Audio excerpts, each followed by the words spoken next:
여러분, 오늘 각고의 노력과 또 순종과 충성으로 예수님의 제자로 세워진 우리 졸업생들을 축하합니다.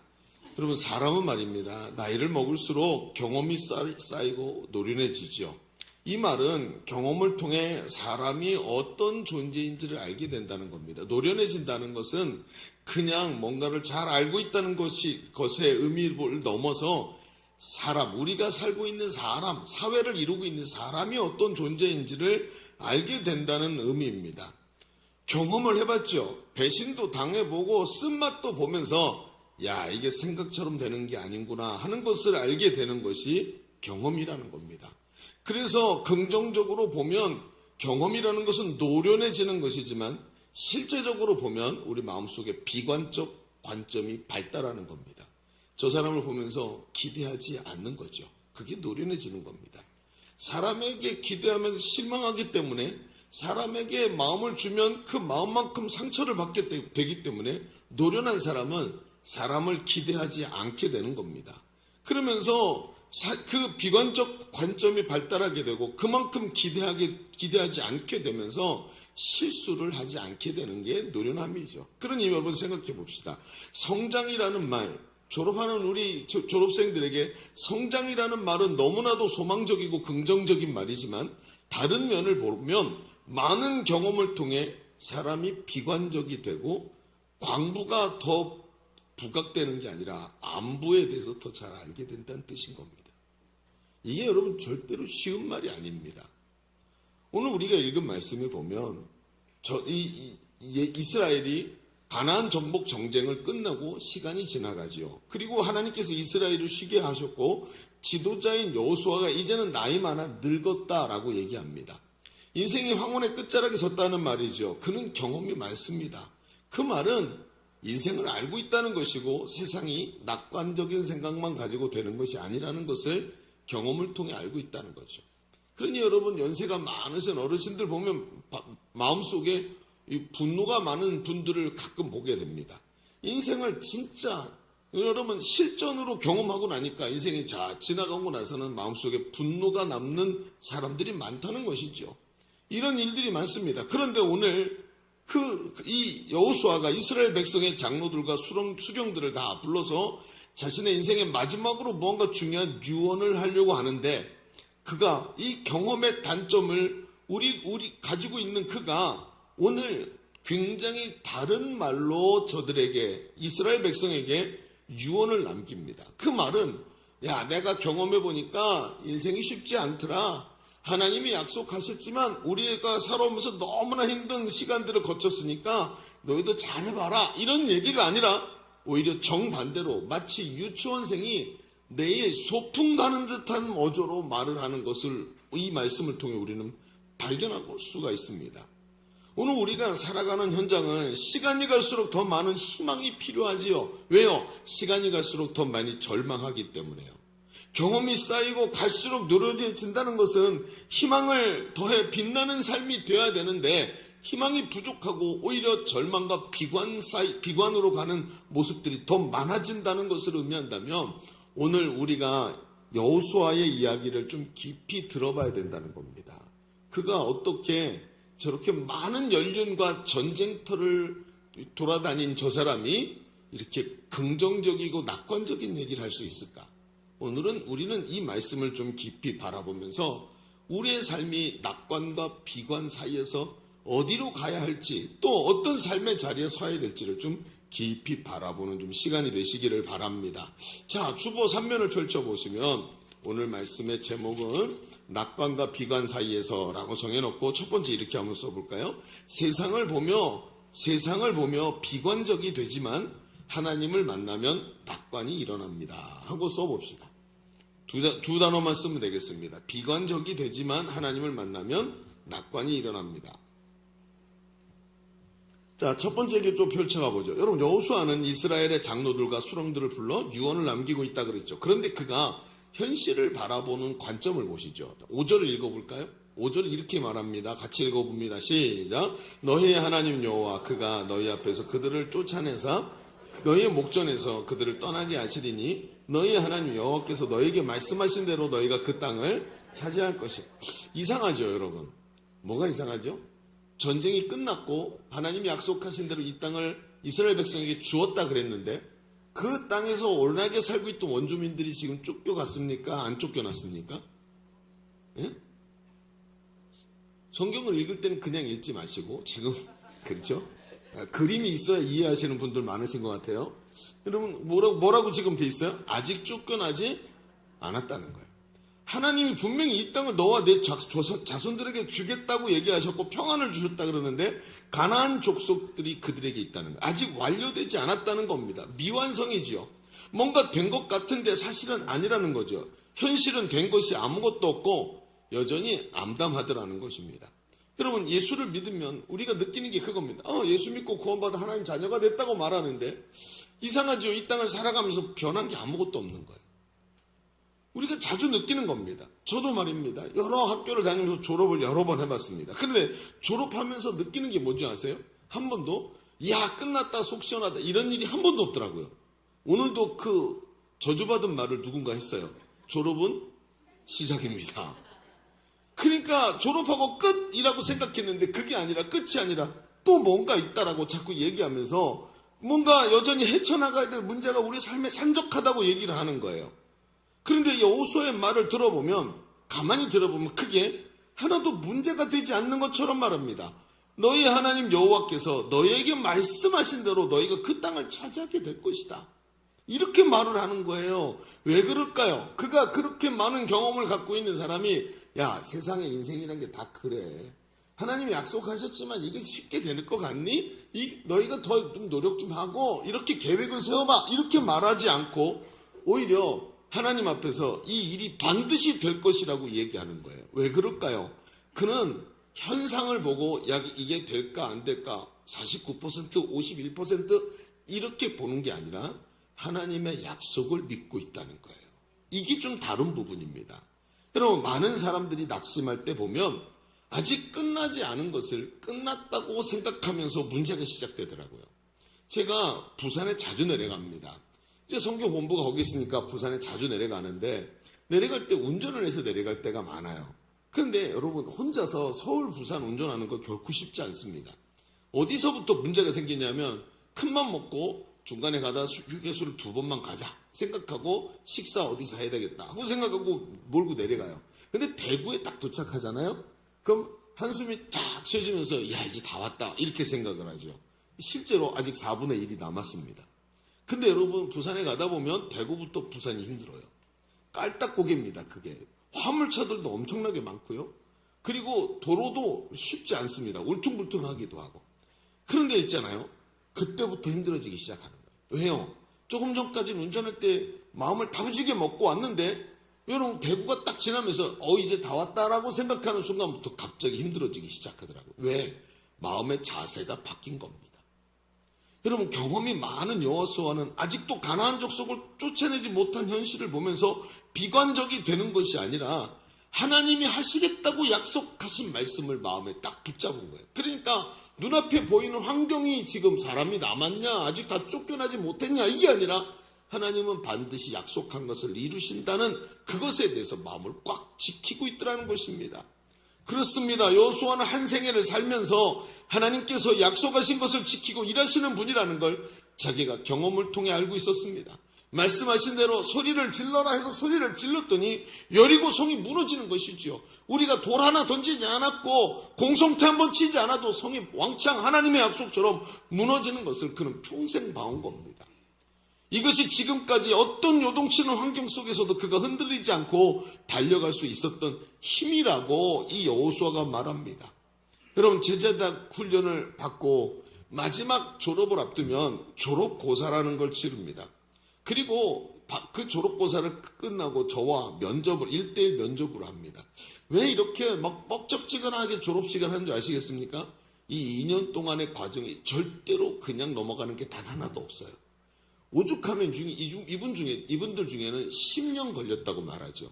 제자대학을 2년짜리 제자대학을 10년 만에 졸업하는 분도 있고 어떤 분은 솔직히 말해서 20년 걸렸다고 말하는 분도 있었어요. 20년. 셀리더가 됐는데도 2학기 졸업을 못하고 그리고 있다가 이번에 훈련받으면서 엄청난 도전을 받았다고 말하면서 솔직히 말하더라고요. 목사님 저 20년 걸렸습니다. 이렇게. 그리고는 지금도 얼마나 사명을 잘 감당하는지요. 여러분 이게 졸업고사를 면접을 하는데 제가 하나님 앞에서 부르심을 점검하고 비전을 점검하고 헌신을 점검합니다. 그리고 마지막에 그 면접에서 물어봅니다. 집사님 이제 제자대학을 졸업하는데 앞으로 사명에 사로잡혀 예일교회 뼈를 묻고 하나님 앞에서 이 비전 이루기 위해 끝까지 달려가시겠습니까? 하고 물어봐요. 그럼 굉장히 부담스럽잖아요. 너 이제 여기서 평생 발 못 빼는 거야? 이런 뜻입니다. 그랬더니 본인들이 그 이야기를 들으시면서 감격스러워합니다. 감격스러워하면서 목사님 제가 그 일을 오늘 제게 주신 그 사명을 감당하기 위해서 하나님 앞에서 함께 달려가겠습니다 하고 고백을 합니다. 여러분 그 상황이 어떤 줄 아십니까? 뒤에 무슨 배경음악을 깔아주고 조명을 쫙 비춰서 멋있게 만들어주고 아니요 그러지 않습니다. 지금도 밖에는 해야 될 일이 천지 같고요. 늘 통장 잔고는 달랑달랑하고요. 몸에는 여러 가지 어려움과 아픔이 있어서 지금도 병원에 가야 될 일이 많지만 하나님이 내게 주신 이 사명 때문에 하나님이 내게 주신 이 하나님께서 약속하신 대로 이루어가시는 분인 걸 알기 때문에 나의 연약함에도 불구하고 하나님이 주신 그 비전에 사로잡혀서 달려가는 것입니다. 세상을 보고 낙관하는 게 아니라 약속하신 하나님을 보고 낙관을 하게 되는 거예요. 내 삶의 상태를 보면서 낙관하는 게 아니라 내 삶을 능하게 하실 하나님을 보면서 낙관하는 줄로 믿습니다. 이게 바로 믿음의 자세라는 것입니다. 아직 눈에 보이지 않는 현실은 그대로 있지만 하나님을 만난 사람은 하나님의 뜻을 알게 되고 하나님께서 나의 삶을 이렇게 약속하신 대로 이루실 것을 믿고 현실보다 뛰어나신 하나님의 능력에 사로잡혀 낙관하며 가는 거예요. 사랑하는 성도 여러분, 인생을 살아가면 살아갈수록 경험이 쌓이고 체험이 많지요. 어떤 체험이 많습니까?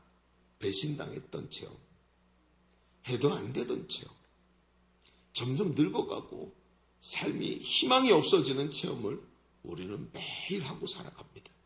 그런데 그런 겉에 보이는 것이 아니라 그런 겉으로 보이는 일 때문에 비관하는 것이 아니라 하나님이 내게 주신 약속 때문에 하나님 손 붙잡고 낙관할 수 있는 인생이 되어야 할 줄로 믿습니다.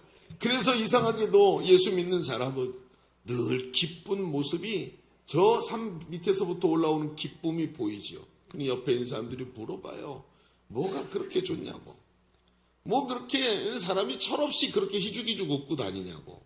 그런데 저 하나님이 나를 바라보는 눈이 지금도 하나님이 나를 보고 계시기에 희망이 넘치고 하나님이 약속하셨기 때문에 시련은 있어도 실패가 없는 것을 알기에 담대하고 이 땅의 삶이 너무나도 힘들고 어렵지만 이게 끝이 아니고 약속하신 대로 내가 들어갈 영원한 하나님 나라가 내게 확신으로 주어지기에 그 확신 속에서 오늘도 담대히 낙관을 가지고 살아가는 우리 성도들이 되시기를 주님의 이름으로 축복합니다.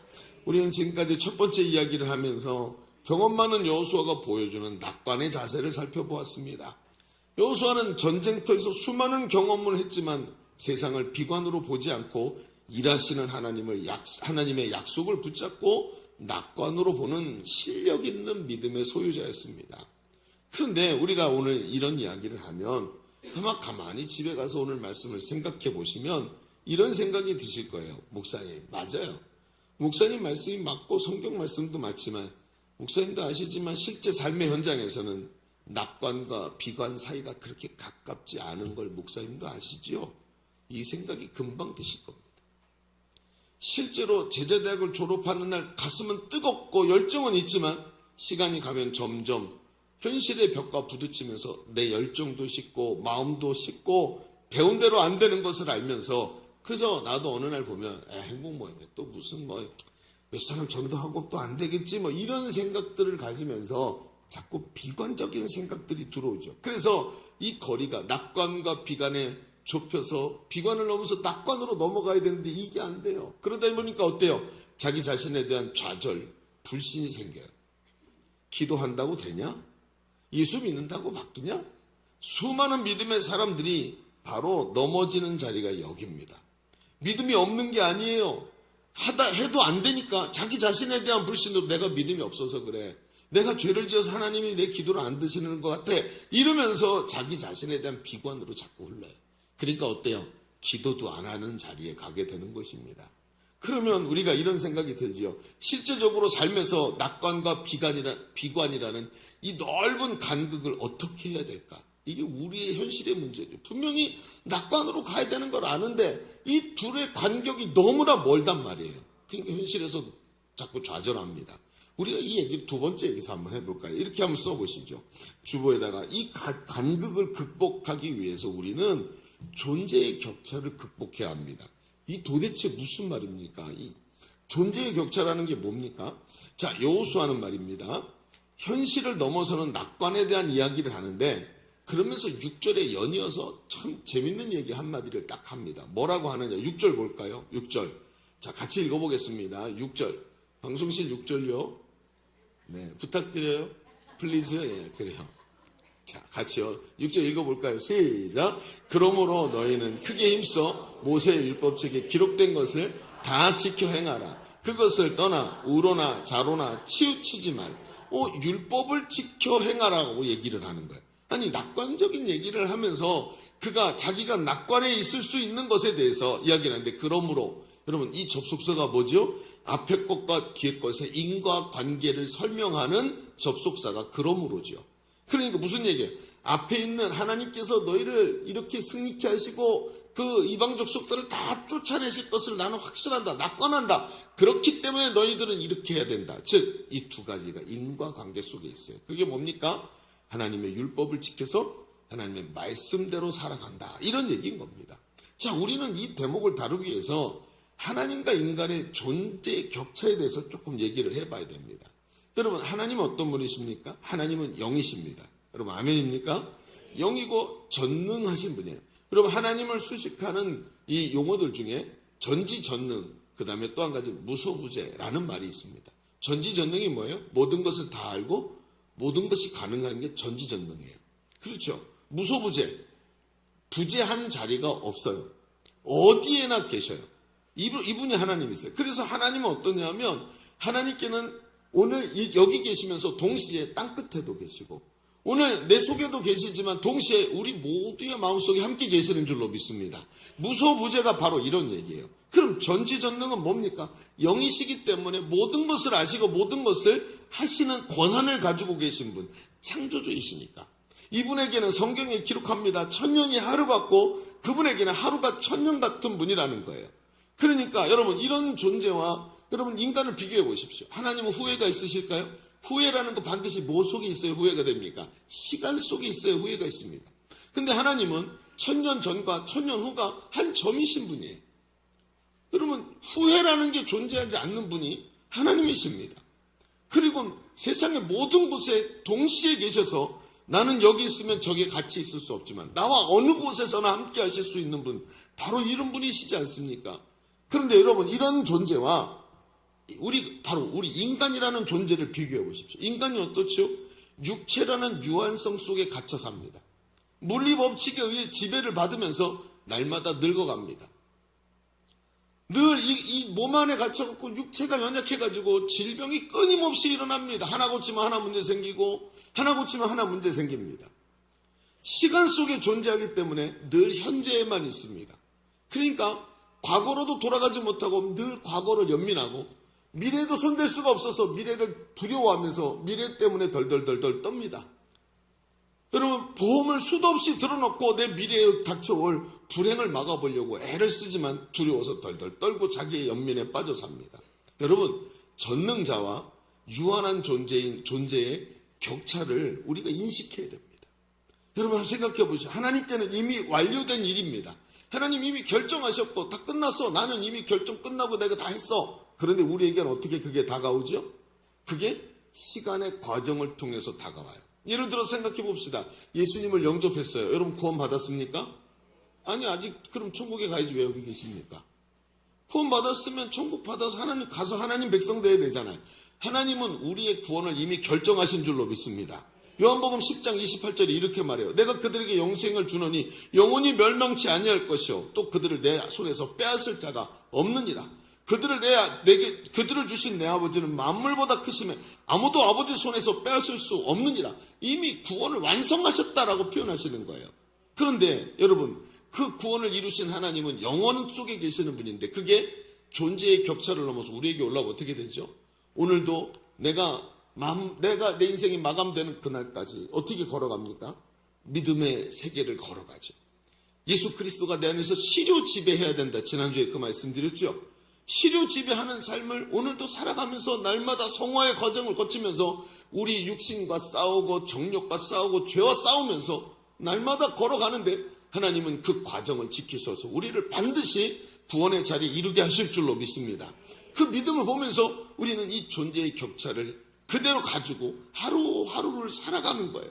나의 구원은 내가 보기에는 아직 미완성이지만 하나님께서는 이미 선포하신 일 아닙니까? 내가 오늘 기도할 때 내 기도는 하나님이 응답하셨지만 그 응답하신 것이 나에게 다가올 때는 시간이 필요한 것이 아닙니까? 이걸 존재의 격차라고 얘기합니다. 이 존재의 격차를 극복해야 하나님과 인간이 같이 교제하고 같이 하나가 되어서 이 격차를 좁혀 붙어서 주님과 교제하고 하나님의 은혜를 누릴 거 아니에요.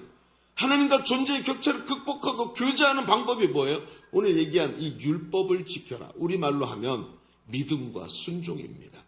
하나님의 말씀을 듣고 이해가 안 된다고 의심하는 것이 아니라 내가 나를 사랑하시는 하나님을 알기에 오늘도 믿음으로 기다릴 줄 아는 그 믿음.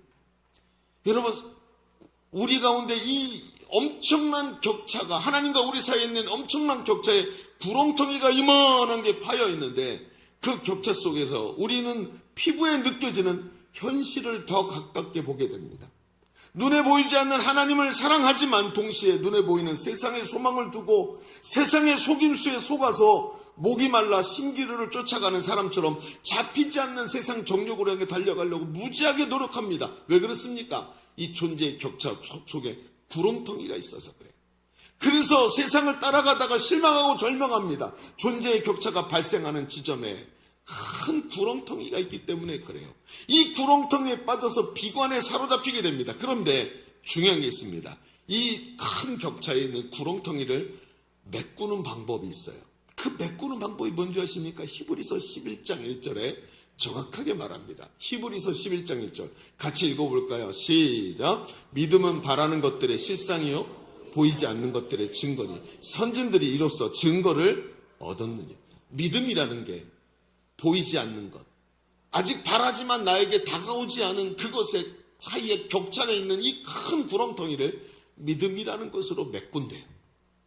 그래서 이 존재의 격차, 난 하나님이 도저히 이해가 안 돼. 왜 이런 식으로 말씀하시지? 왜요? 전능자시니까. 그런데 그 전능자와 우리가 오늘 이해가 안 돼서 오늘도 질병으로 고난당하면서 힘들어하지만 기도할 때 하나님이 그 기도에 응답하실 것이라는 걸 믿음으로 보고 이 엄청난 존재의 격차의 구렁텅에다가 믿음으로 메꾸기 시작하는 거예요. 믿음으로 보지 못한 일의 증거를 얻게 된다 그랬어요. 믿음은 바라는 것들의 실상이요 보이지 않는 것들의 증거니. 이 구렁텅이를 믿음으로 메꾸기 시작하니까 하나님과 나 사이에 있는 이 격차가 좁혀지고 하나님께 갈 수 있는 길이 열리기 시작하는 겁니다. 아, 목사님 갈수록 어려운 것 같습니다. 아닙니다. 성경은 이 문제를 우리에게 아주 쉽게 말합니다. 디모데전서 4장 5절 말씀을 이번에 마지막으로 같이 읽고 말씀을 마무리하시죠. 디모데전서 4장 5절 시작. 하나님의 말씀과 기도로 거룩하여지며 말씀과 기도로 거룩해진답니다. 여러분, 믿음이 무엇입니까? 믿음이라는 것은 말입니다. 사람이 이 말씀과 기도를 누적시킬 때 일어나서 거룩해지는 게 믿음입니다. 사람이 이게 말씀과 기도가 누적이 되면서 존재의 격차에 생긴 간극이 메워지는 거예요. 여러분, 하나님이 주신 말씀을 내 마음에 집어넣고 그 말씀 붙잡고 기도하면서 여기가 단단하게 마치 굳어지기 시작합니다. 빈 곳에 또 하나님 말씀을 붓고 말씀 위에 기도를 덮으면서 콘크리트를 부은 것처럼 더 강건해지기 시작합니다. 또 말씀을 붓고 그리고 기도를 부으니까 콘크리트처럼 또 단단해집니다. 여러분, 생각해 보십시오. 우리가 어려움 당할 때의 특징이 뭡니까? 내 마음속에 믿음이 없어요. 어려움 당할 때 하나님을 바라볼 수 있는 믿음이 우리에게 없는 것을 보게 됩니다. 이 존재의 간격이 자꾸 멀어지는 이유가 뭐죠? 말씀과 기도로 계속 부어서 간격을 좁혀야 되는데 말씀과 기도를 붙지 않으면서 점점 우리의 삶에 문제가 닥쳐오지 않던가요? 믿음이 연약해지고 찬송 한 소절 한 소절이 은혜가 돼서 눈물로 부르던 찬송이 이제는 식상하게 느껴지고 그러지 않습니까? 하나님의 말씀이 귀에서 맴돌다가 반대편 귀로 나가고 생명의 말씀이라고 말했던 그것이 내 안에서 사라지지 않습니까? 말씀과 기도로 콘크리트를 부어서 믿음이라는 단단한 구조물을 만들어서 존재의 간격을 좁혀가야 된다는 거예요. 제자대학을 졸업해도 말씀과 기도가 부어지지 않으면 이 간격이 절대로 메워지지 않습니다. 여러분 우리 1학기 학생들 기억나십니까? 제가 계속해서 말했던 게 뭐죠? 수레바퀴의 삶, 말씀과 기도가 처음부터 시작이고 끝이라고 말하지 않습니까? 그걸 가면 갈수록 느끼게 됩니다.